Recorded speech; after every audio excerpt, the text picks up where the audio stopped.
Ethan Page, yes, Ethan Page is now with AEW. He made his debut this past Sunday at AEW Revolution. The All Ego former Impact Wrestling World Tag Team Champion, former Impact Wrestling star, was the surprise entrant in the Face of the Revolution ladder match and has officially signed with All Elite Wrestling. Page was the unannounced sixth entrant in the ladder match that took place on Sunday's Revolution event. Now, of course, he did not win the match. Scorpio Sky laid out Cody Rhodes and grabbed the, I was going to say metaphorical, but it was actually a literal brass ring, wasn't it? It looked like something from Sonic. Nevertheless, Scorpio Sky won the match, earning a future TNT Championship match against current champion Darby Allin. That will take place this coming Wednesday on TNT. But on commentary, the announcers pushed that Ethan Page was a former Impact Wrestling and PWG tag team champion with his former tag team partner Josh Alexander. In Impact, of course, the duo were known as the North. Alexander, of course, has remained with Impact. He's still got a couple of years left on his contract there, so he's not going to be in AEW anytime soon or anything like that. Now, of course, Ethan Page left Impact Wrestling at the end of last year after his contract expired. Now, he was seen on Impact Wrestling television earlier this year in January. He was last seen on television facing off against his alter ego, the Karate Man, in a cinematic presentation, Hard to Kill, where the Karate Man ripped out Ethan Page's heart. Now, Ethan Page, of course, the story is quite well known at this point, really wasn't happy with how that played out. He really wasn't happy. He didn't think that the final edit of that was any good. He wasn't happy at all that he felt that Impact Wrestling had lied to him, hadn't treated him or his character particularly well. There have been lots of contrasting reports coming out about actually the Impact Wrestling wanting to do something where the North split up, putting over Josh Alexander, because of course Josh Alexander's going to stay. Josh Alexander was staying, whereas Ethan Page was not. So they thought, well, as in the case when anyone leaves a pro wrestling territory, this isn't anything new, but when anyone leaves a pro wrestling territory, what do? You put over the talent that's there. And it's the same when it comes to Ethan Page and Josh Alexander. They're not going to be teaming up as the tag team known as the North for the foreseeable future, at least the next couple of years. So you would think that Ethan Page would want to put over his tag team partner Josh Alexander in that process, but he had other ideas about it. Instead, he felt that it would hurt the North's reuniting. It would make it feel less when they do eventually reunite in the future, because they will. At some point, there will be a tag team again, probably in AEW, not going to be in Impact Wrestling, but it wasn't massively, I would say, much of a surprise when it comes to Ethan Page showing up on Sunday.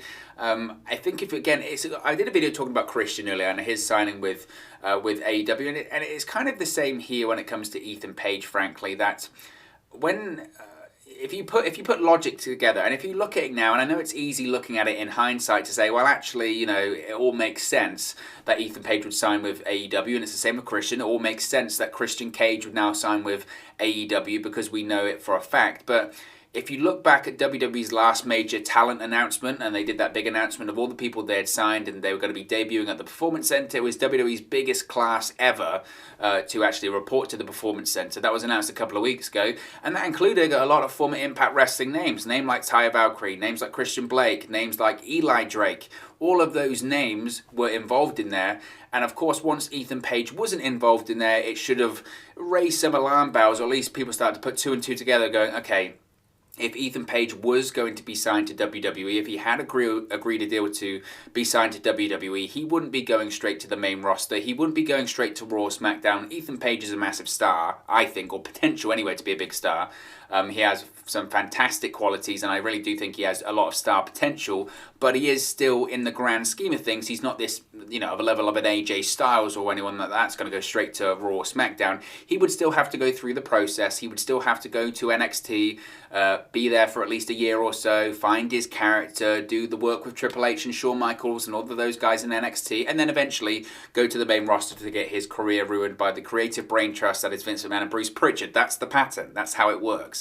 So once he was not announced as one of the latest signings at the Performance Center, it kind of made a lot of sense that he probably would go to AEW. And what is surprising is that no one really picked up on that. I mean, and I'm including myself in that. No one really went, okay, Ethan Page wasn't part of that class of signings for WWE, so he must be going to AEW. I feel like he kind of slipped under the radar slightly. Nevertheless, when he made his return, or made his debut rather, Sunday night at Revolution, it was a pleasant surprise. Again, now that we know after the fact how much of it really was a surprise, I don't know, but it's a real good signing. It's a very good signing for AEW. I think Ethan Page has a ton of potential. I really do. If you watch any of the videos that we did talking about Ethan Ethan Page and his contract situation with Impact Wrestling, you'll know that it was a bit of a drama that went on and on and on, and eventually only had one outcome. I think he was always going to leave Impact Wrestling. I think the chances of him re-signing there were actually quite slim in the end. Nevertheless, it's a big signing. It is a big signing for AEW for a variety of reasons. And I said this before every time I've spoken about Ethan Page, that I felt that if he stayed in Impact Wrestling, I felt that he would probably be a world champion in 2021. He's got that amount of potential to him. The biggest thing when it comes to Ethan Page, if you're not familiar with him, and I certainly noticed that on the watch-along that we did on Sunday for Revolution, that a lot of people, and it's no surprise, I mean, not everyone really watches Impact Wrestling. They don't do massive numbers or anything like that. They've got a following on social media, more so than the crowd, than the audience that watches them on Access TV every Tuesday.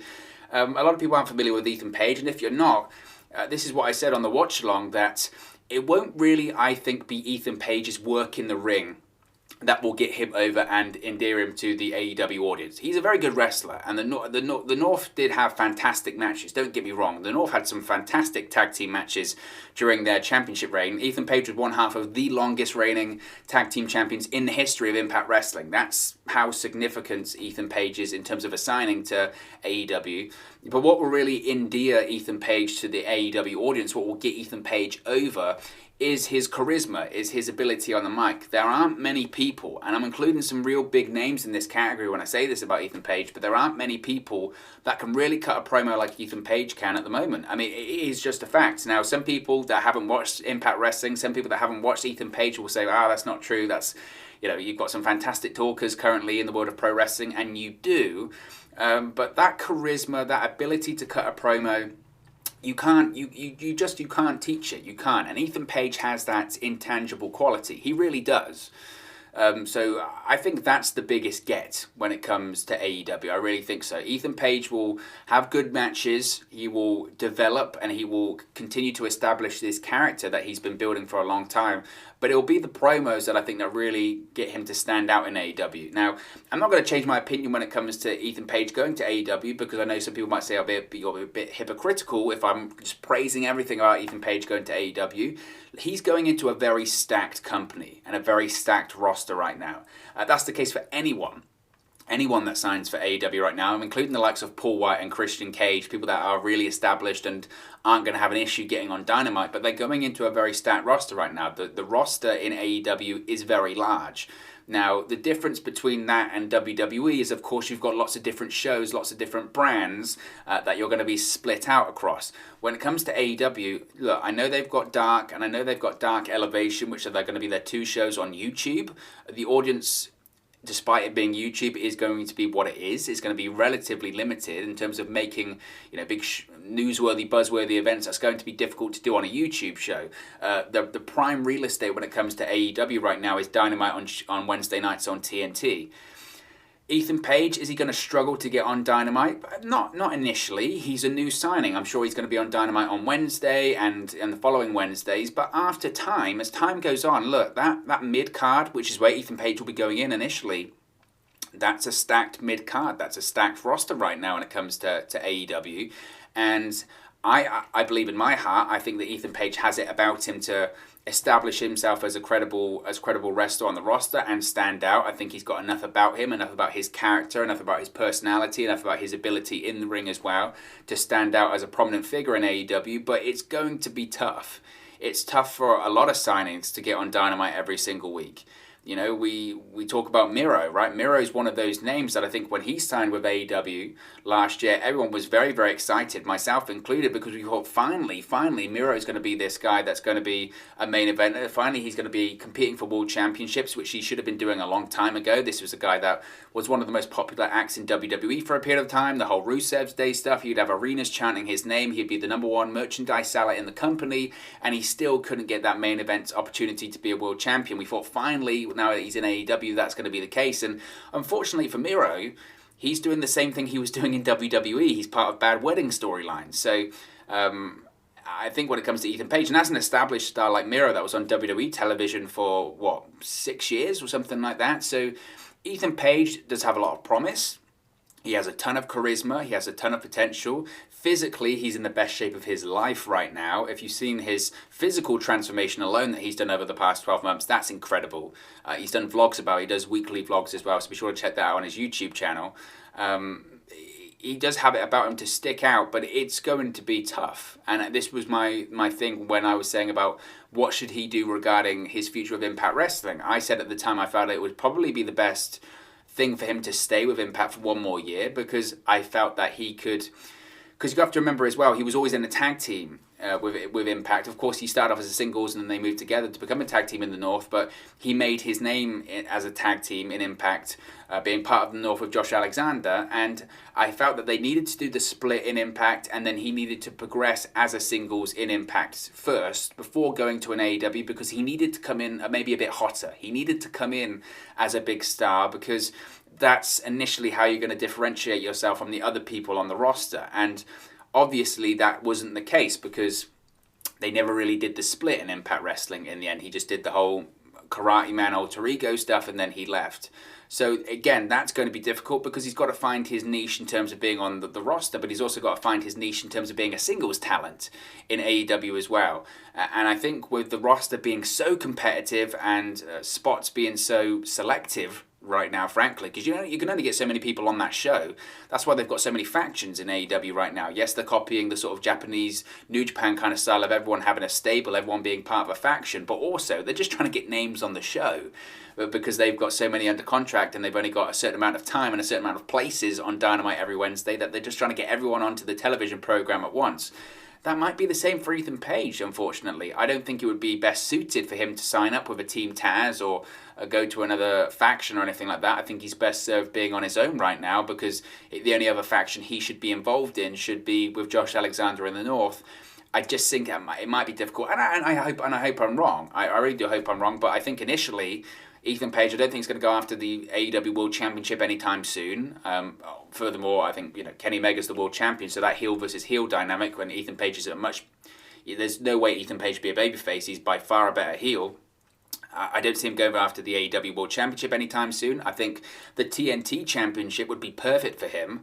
Now, obviously, he didn't win the ladder match on Sunday, but I wouldn't be surprised if in the future we have a TNT Championship match between Ethan Page and Darby Allin. I think Darby Allin, to be honest, I'm not sure how much longer he will be TNT champion anyway. I know he won the championship in November at Full Gear, but it already feels, and maybe this is just the association with Sting and the match that he had with Sting on Sunday at Revolution against Team Taz, it already feels like Darby Allin's much more closer to the main event and the AEW World Championship than opposed to the TNT Championship. I could see a situation where maybe Darby Allin drops the TNT Championship soon and then moves on to the main event, possibly a match against Kenny Omega. I think that's a big money match, a big money feud for AEW right now, and that does open up the TNT Championship, but if that were to happen, say, on Wednesday, that would mean that Scorpio Sky would be the TNT Championship, and maybe Scorpio Sky feuds with Ethan Page, I don't know, but I think Ethan Page, his initially, at the very least, he's probably going to be involved in that mid-card. Is he going to be involved in the TNT Championship scene? I don't know.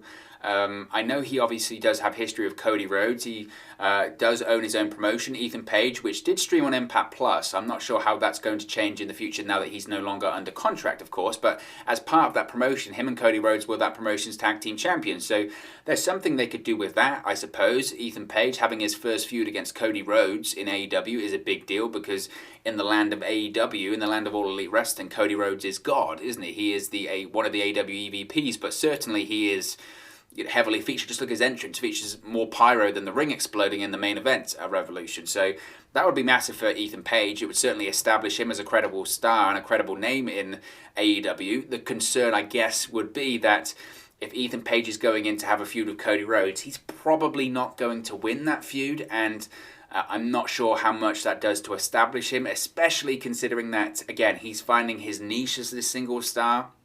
It's not like, even look at someone like Lance Archer, right? Lance Archer lost to Cody Rhodes at Double or Nothing nearly 12 months ago in that initial TNT Championship tournament, and it took him a while to recover. I feel like he's recovered now, but that's Lance Archer. That's someone who's incredibly experienced. He's 44 years of age. He's got a great look. He's with Jake Roberts.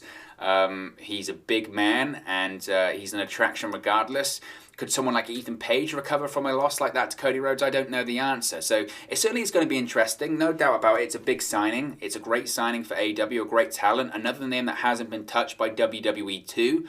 I think those names are so few and far between nowadays that getting those names in and establish them essentially as homegrown stars. I know Ethan Page isn't going to be a homegrown star because, of course, he was in Impact before and all that kind of stuff. I get it. But when I say homegrown stars, I mean stars that haven't been touched by WWE. That's the important thing there, isn't it? It's the name that's not been touched by WWE.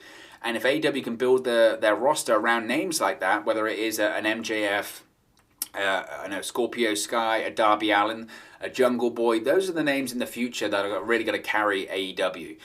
So getting people in like Ethan Page that haven't been touched by WWE, I think is crucial to their future recruitment. So it's a big signing, and Ethan Page is he's phenomenally talented. I mean, wait till he starts cutting promos every week on Dynamite. It's going to be a pleasure to watch. So certainly interesting, and certainly going to be interesting to see who he feuds with going forward as well. But of course, as always, it's just one man's opinion. What are your thoughts on Ethan Page signing with AEW, making his debut this past Sunday at AEW Revolution? Let me know your thoughts in the comment section below. I'll do my best to respond and reply to all of your comments. Really enjoy interacting with you guys, talking about AEW, WWE, Impact Wrestling, New Japan Pro Wrestling, all things pro wrestling here on the channel. So be sure to get involved with the community, drop a comment below. All opinions are welcome. If you have enjoyed this video, please do smash a like on the like button too. Really does help us out here on YouTube, go up the rankings and get to people's recommendation feeds if they haven't seen our videos previously. But most importantly, if you haven't already, please do subscribe to Wrestle News 365. You can do that by clicking the bottom right hand corner of the screen right now, or if you wait a few seconds, there'll be a subscribe button at the end of this video along with another video for you to watch. Thank you very much for watching, listening, streaming, or have you come across this video today, and I'll speak to you again very, very soon. Hey guys, thank you for watching, listening, streaming, or however you come across this video today. Be sure to click on the video on the right there to watch our next video, or click the bottom there to subscribe, or the bottom right hand corner. Thank you very much, and I'll speak to you again very soon.